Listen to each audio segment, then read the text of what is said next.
শান্তি প্রতিষ্ঠার নামে দেশব্যাপী অশান্তি করার জন্য এবং অস্থির পরিস্থিতি তৈরি করার জন্য বাংলাদেশের তথাকথিত মোল্লারা, তথাকথিত দাড়ি টুপি জুব্বা পরা হুজুররা যা করছে, তাতে কি কারো কাছে মনে হচ্ছে যে এই ধর্মটার নাম ইসলাম?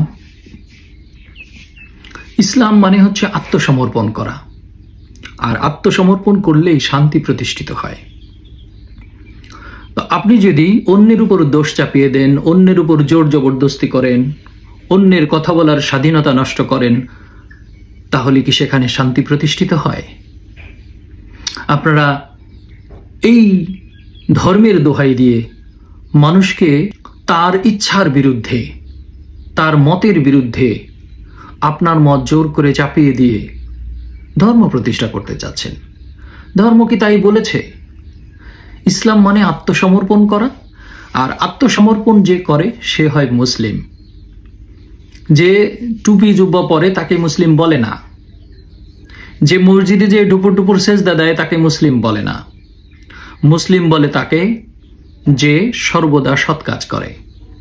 মুসলিম বলে তাকে যে সার্বক্ষণিক আল্লাহর হুকুমের উপর, সৃষ্টিকর্তার নিয়মের উপর মাথা নত করে থাকে। যেমন মাথা নত করে থাকে সকল সৃষ্টি, গাছপালা, পশু পাখি, তরুলতা, জীবজন্তু, অন্যান্য গ্রহ নক্ষত্র, আকাশ বাতাস, পানি, পাহাড়, সকল কিছু আল্লাহর নিয়মের উপর নত হয়ে থাকে। নিয়মের বাইরে যাওয়ার তাদের কোনো সুযোগই নেই। আর এ কারণেই তারা সর্বদা সেজদায় রত। এই সেজদা দেহের সেজদা নয়, এই সেজদা নিয়মের উপর নত থাকার সেজদা। এই সেজদা আল্লাহর আইনের উপর নিজেকে বিসর্জন দেওয়ার সেজদা। তো সেইটা না করে আমরা কি করছি? আমার মতের বিরুদ্ধে কথা বললে তাকে আমরা দাবড়ানি দিচ্ছি, তাকে আমরা ধরে জেলে পুরে দিচ্ছি, তাকে আমরা মারপিট করছি, তাকে আমরা হত্যা করছি। এটার নাম কি ইসলাম? আল্লাহ বলেছেন লাকুম দীনুকুম ওয়ালিয়া দিন, তোমাদের ধর্ম তোমাদের, আমাদের ধর্ম আমাদের। এর অর্থ কি? প্রত্যেকটা প্রাণীর নিজস্ব ধর্ম আছে। ধর্ম মানে হচ্ছে স্বভাব। প্রত্যেকটা মানুষের নিজস্ব কিছু বৈশিষ্ট্য আছে, প্রত্যেকটা প্রাণীর নিজস্ব বৈশিষ্ট্য আছে। সেই বৈশিষ্ট্যটাই হচ্ছে ধর্ম। আর আপনি যদি শান্তি প্রতিষ্ঠা করতে চান, তাহলে আপনার নিজস্ব বৈশিষ্ট্যকে বিসর্জন দিতে হবে, দিয়ে আল্লাহর যে বৈশিষ্ট্য, সৎ কাজ করো, অন্যের উপর জোর জবরদস্তি করো না, কারোর উপর বোঝা চাপিয়ে দিও না, একজনের বোঝা আরেকজনের উপর দিও না, মিথ্যা অপবাদ দিও না, তারপরে হচ্ছে অন্যায়ভাবে কোনো কিছু কেড়ে নিও না, যার যে সামর্থ্য আছে সামর্থ্যের অতিরিক্ত তাকে চাপিয়ে দিও না, যার যেটুকু প্রাপ্য তাকে সেটা যথাযথভাবে বুঝিয়ে দাও, তোমার যেটুকু প্রয়োজন আছে তুমি তার অতিরিক্ত আঁকড়ে ধরে থেকো না। এইগুলোর নাম হচ্ছে হুকুমের উপর নত থাকা, বিনয়ী থাকা এবং আত্মসমর্পণ করা। সেই আত্মসমর্পণ যে করে সে হয় মুসলিম। এই মুসলিম হওয়ার জন্য দাড়ি টুপি জুব্বা লাগে না। এই মুসলিম হওয়ার জন্য মসজিদ মন্দির গির্জায় যাওয়া লাগে না। এই মুসলিম হওয়ার জন্য কোনো আনুষ্ঠানিক বিষয় নিয়ম মাফিক পালন করা লাগে না। এগুলো কে বুঝাবে? এই আনুষ্ঠানিকতা, এই দাড়ি টুপি জুব্বা, হিজাব, এই ধর্মশালায় বা বিভিন্ন উপাসনালয়, এগুলোকে কেন্দ্র করেই যুগে যুগে এই যুদ্ধ বিগ্রহ, একে অপরের উপর অত্যাচার, ভাঙচুর, হত্যা, অগ্নিসংযোগ এগুলো চলছে। আর এগুলো করে নাম দিচ্ছে ইসলাম, শান্তির ধর্ম। তা আপনারা যা করছেন এটা দেখে কার কাছে মনে হবে যে এটা একটা শান্তির ধর্ম? অথচ শান্তির ধর্ম হচ্ছে আপনি মানুষের সাথে উত্তম আচরণ করবেন, আপনি মানুষকে এমন ভাবে কথা বলবেন যে আপনার কথায় আকৃষ্ট হবে, আপনার প্রতি তার ভালোবাসা, উদারতা, বিনয় ভাব তৈরি হবে, আপনার সান্নিধ্যে থাকার জন্য সে ব্যাকুল থাকবে, আপনার প্রতি ভক্তি, শ্রদ্ধা এবং ভালোবাসা তৈরি হবে। সেটাই করলে তবেই না প্রতিষ্ঠিত হয় শান্তি। তো সেটা না করে আপনার মতের বিরুদ্ধে গেলে আপনি বলে দিচ্ছেন যে ও মুরতাদ, ও কাফের, ও ইহুদিদের দালাল, ওকে মেরে ফেলতে হবে। কোথায় পেলেন এই শিক্ষা? তো আপনি এটা করলে কি হচ্ছে? আপনাকে কেউ মানছে না, বাধ্য হচ্ছে, কিংবা ভয়ে, জীবন নাশের ভয়ে। তো ইসলাম কি জীবন নাশের হুমকি দেয়? ইসলাম কি মানুষের ঘরবাড়ি ভাঙচুর করার অধিকার দেয়? ইসলাম কি মানুষের উপর জোর জবরদস্তি করার অধিকার দেয়? তাহলে আমরা কি দেখছি? শান্তির নামে কেউ যদি গান গায়, সেই গান আপনারা গাইতে দিবেন না। কেউ যদি নাচে, আপনারা নাচতে দিবেন না। কেউ যদি ছবি আঁকে, আপনারা আঁকতে দিবেন না। কেউ যদি বাদ্যযন্ত্র বাজায়, আপনারা বাজাতে দিবেন না। কেউ যদি কবিতা লেখে, আপনারা লিখতে দিবেন না। কেন? এগুলোর মধ্যে দিয়ে আপনারা কি করছেন? আজ আপনারা নারীদের উপর অত্যাচার করছেন, যৌন হয়রানি করছেন, নারীদেরকে বন্দী করেছেন, এবং বিভিন্ন মহলে নারী পুরুষ নির্বিশেষে কারোর ব্যক্তি স্বাধীনতা নাই, কারোর বাক স্বাধীনতা নাই। কে কি বলবে, কে কি করবে, কে কি পোশাক পরবে, কে কোথায় যাবে, কে কখন যাবে, আপনারা ঠিক করে দিচ্ছেন। অথচ আল্লাহ সবাইকে স্বাধীনতা দিয়ে রেখেছেন। আল্লাহ তো কারোর উপর জোর জবরদস্তি করেন না, করতে বলেনও নাই। আল্লাহ বলছেন আমি কারোর উপর কারো বোঝা চাপিয়ে দেই না। আল্লাহ বলছেন যার যার কর্মফল অনুযায়ী সে তা ভোগ করবে। আল্লাহ সব নিয়ন্ত্রণ করেন, সিস্টেম করে দিয়েছেন। এই সিস্টেমের মধ্যটা এমন যে আপনি যা করবেন সেটার ফল আপনি পাবেন। আজ আপনারা যা করছেন মানুষের উপর অত্যাচার আক্রমণ করে, সেটা কোনো না কোনো সময় আবার আপনার কাছে ফিরে আসবে, কোনো না কোনো জীবিত দেহে থাকা অবস্থায়। আপনি বুঝতে পারবেন না, আপনি বলবেন কই আমি তো এসব করি নাই। তো একমাত্র মানুষ মৃত্যুর সময়, কিয়ামতের সময় সব দেখতে পায়, তখন আর সে অস্বীকার করতে পারে না।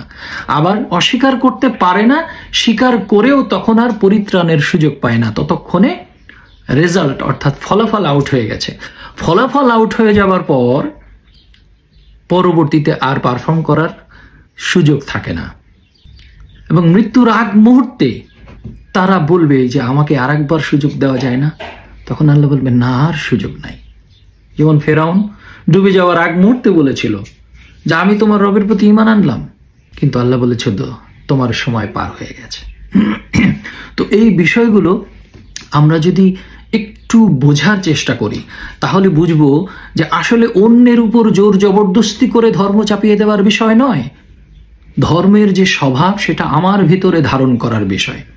আমি যদি নিজের ভিতরে এই ধর্ম ধারণ করতে পারি, অর্থাৎ এই যে সকল অপকর্ম থেকে ফেরা, জোর জবরদস্তি থেকে ফেরা, স্বাধীনতা হরণ করা থেকে ফেরা, তাহলে আমি আমার ভেতরে ঢুকে আমাকে আমি সংশোধন করব, আমাকে বিনয় রাখব, আমাকে নম্র রাখব, আমাকে মানুষের প্রতি কল্যাণময় করে রাখব।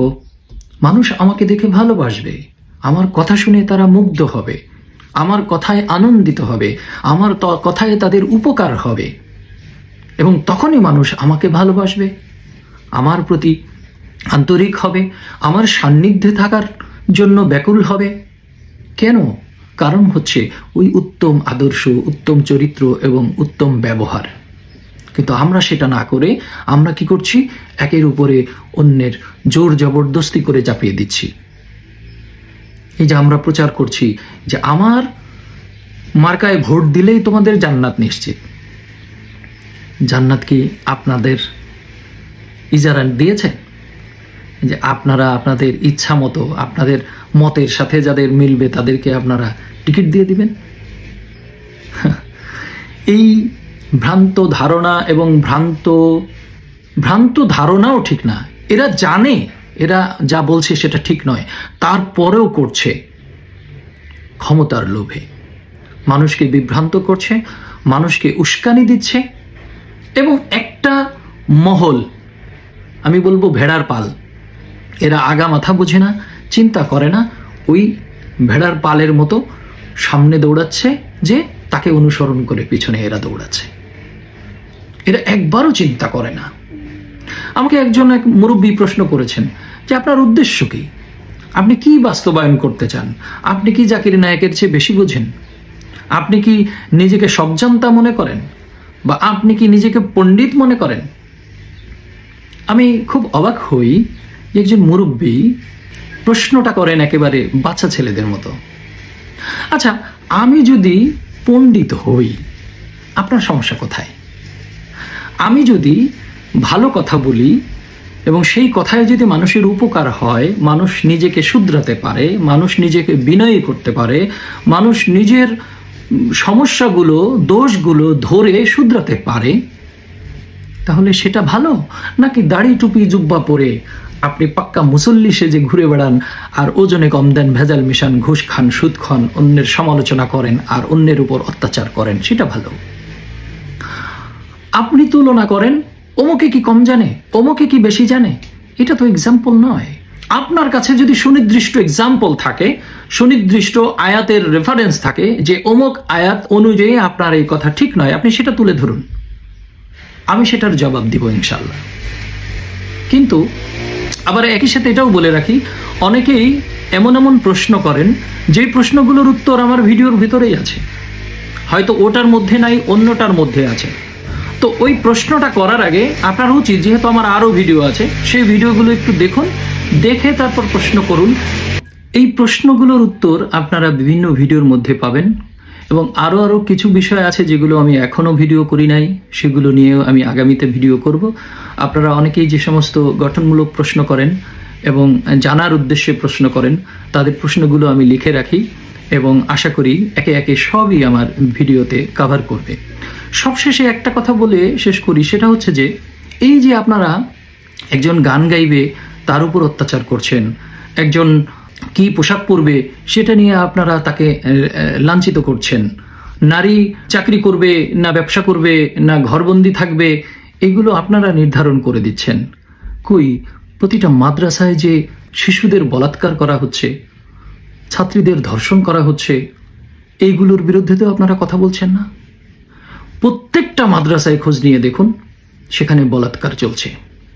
আপনারা তো একটা মাদ্রাসাও ভাঙলেন না, আপনারা তো একটা মোল্লার বিরুদ্ধেও কথা বললেন না। তাহলে আপনারা কোন শান্তি প্রতিষ্ঠা করতে চান? আপনারা এক একজন পায়ুযোদ্ধা, সেই পায়ুযোদ্ধারা বড় বড় কথা বলেন শান্তির। আগে নিজেদেরকে শুধরান, নিজেদেরকে ঠিক করুন, নিজেদের চরিত্র ঠিক করুন, নিজেদের আদর্শ ঠিক করুন, নিজেদের বাচনভঙ্গি, উগ্রতা এগুলো দমন করুন, তারপর অন্যের বেলায় কথা বলবেন। প্রত্যেকেই আমরা যদি নিজেকে শুধরাতে পারতাম, অর্থাৎ সার্বক্ষণিক যদি নিজের সাথে যুদ্ধ করতে পারতাম, তাহলে অন্যের সাথে যুদ্ধ করার প্রয়োজন হতো না, সময়ও হতো না, সুযোগও থাকতো না। ধন্যবাদ।